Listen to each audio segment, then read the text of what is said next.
अस्सलाम वालेकुम जी। इस वक्त ज़मान पार्क में मौजूद हैं। आप यहाँ पे देख सकते हैं जूनियर इमरान खान साहब यहाँ पर मौजूद हैं, उनसे बात करते हैं। बिस्मिल्लाहिर्रहमानिर्रहीम। सबसे पहले मैं सोशल मीडिया का शुक्रिया अदा करता हूँ कि आप लोगों ने मुश्किल हालात में कौम को, अपनी पाकिस्तानी कौम को आँख और सच दिखाया। मैं बलूचिस्तान से आया यहाँ पे इमरान खान के लिए। हमारे अमीर, जब मैं घर से निकला हमारे अमीर रो रही थी कि मत जाओ, ये कातिल हुकूमत है, जिल शाह को भी लोगों ने मरवाया। मैंने कहा जब इस मुश्किल हालात में मैं अपने कप्तान का साथ ना दूं तो मुझे चैन नहीं आता है, सुकून नहीं मिलता है। तो मैं आज सुबह बलूचिस्तान से यहाँ ज़मान पार्क पहुँचा। यहाँ पे मैं अपने लावरियू भाइयों का शुक्रिया अदा करता हूँ कि इन गुंडा हुकूमत की, इम्पोर्टेड हुकूमत की 8 घंटे खाली हाथ मुकाबला किया, अपने कप्तान को गिरफ्तार नहीं होने दिया।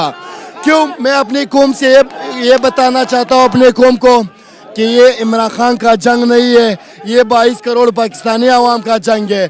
हमने डट के खड़े रहना है अपने कप्तान के साथ। आप देखें, अगर इमरान खान ने अच्छा काम नहीं किया था, अगर कौम उससे मुतमईन नहीं थे, जब भी ज़मीनी इलेक्शन होता है 14 पार्टियां एक तरफ, इमरान खान अकेले में उसको शिकस्त देता है। इसका मतलब ये है कि पूरी कौम इमरान खान को पसंद करता है। वो एक सच्चा ईमानदार लीडर है। हम और आप लोगों ने हार नहीं माना है, और जो मीडिया वाले सही कवरेज नहीं करते, खास तौर पर जियो वाले, कुछ और चैनल्स हैं, मैं उसको भी बताना चाहता हूँ आप लोग इमरान खान के साथ दुश्मनी छोड़ो। ये पाकिस्तानी कौम का जंग है जो इमरान खान लड़ रहा है। पूरी कौम ने इज़हार एकजुटती के लिए इमरान खान से आज निकले। पूरा पाकिस्तान बंद है। ये तो हम यहाँ पे कारकुनान मौजूद है, जब तक हमारी सीनियर क़यादत फैसला करेंगे उस वक्त हम मौजूद रहेंगे ज़मान पार्क में। जो यहाँ पे पाकिस्तान तहरीक इंसाफ लाहौर के रहने वाले, मैं लाहौरियों का शुक्रिया अदा करता हूँ। आप देखें ये KPK के जो वर्कर है पिटाई के बलूचिस्तान, वो बहुत दूर है, वो अभी लेट पहुँचेंगे। यहाँ पे जो संभाल लिया कमान, लाहौरियों ने संभाला, लाहौरियों ने साबित किया, पहले भी साबित करके दिखाया। और एक मिसाल है लाहौरियों का कि जिसने लाहौर नहीं देखा वो पैदा ही नहीं हुआ। आज लाहौरियों ने सबूत दिया कि कप्तान हम आपके साथ डट के खड़े हैं।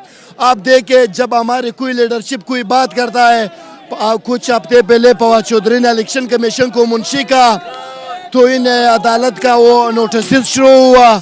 मरियम लाडली, आप देखें हर जलसे में साबिक चीफ जस्टिस का नाम, साबिक DGSI का नाम लेते हैं, उसको कोई शोकाज नोटिस जारी नहीं होता है। मरियम नवाज को ने उसको हर जलसे में सरकारी प्रोटोकॉल मिल जाता है। जब इमरान खान ने जो असम्बलियाँ तहलील की डिज़ोल्व किया KPK में, कोई इंसान इस तरह नहीं करता। इमरान खान ने इसलिए असम्बलियाँ डिज़ोल्व किया कि आप आओ आईनी तरीके से हमारा मुकाबला करो। अगर अवाम ने आप लोगों को मैंडेट दिया, आप लोग हुकूमत बनाने में कोई इतराज़ नहीं है। उसको डर है, खौफ है कि हम इमरान खान को गिरफ्तार करेंगे। गिरफ्तारी का मतलब ये है कि पाकिस्तानी अवाम का हकूक छीनना, PTI की आज़ादी छीनना, इसका ख्वाब कभी पूरा नहीं होने देंगे। मैं पाकिस्तान तहरीक इंसाफ के कारकुनान को ये कहना चाहता हूँ कि आप लोग निकले अपने हकूक के लिए। ये इमरान खान का जंग नहीं है, ये हमारा जंग है, हमारे और आपके बच्चों के मुस्तकबिल का जंग है जो इमरान खान लड़ रहा है। देखिए यहाँ पे सब नौजवान निकले। पहले हमारे लीडर के खिलाफ, हमारी पार्टी के खिलाफ लोग बातें कर रहे थे कि एजेंसीज आपको सपोर्ट कर रहे हैं, जहांगीर तरीन सपोर्ट कर रहे हैं, आलिम खान सपोर्ट कर रहे हैं। अब हमारे साथ न एजेंसीज है, न जहांगीर तरीन है, न आलिम खान है।